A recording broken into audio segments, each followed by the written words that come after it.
Hello friends, good afternoon. Have a happy Sunday.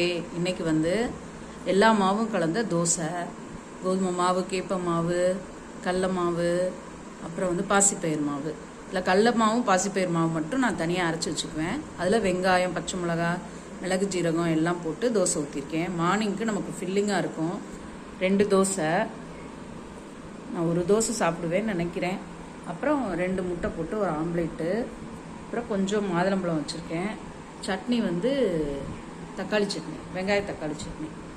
சரியா? இன்னைக்கு morning என்னோட பிரேக்ஃபாஸ்ட்டு இதுதான். மார்னிங் கொஞ்சம் ஃப்ரூட்ஸ் சேர்க்க பாருங்கள். அடுத்து வந்து தோசை வந்து இந்த மாதிரி ஃபில்லிங்காக சேர்த்தோன்னா நல்லாயிருக்கும்.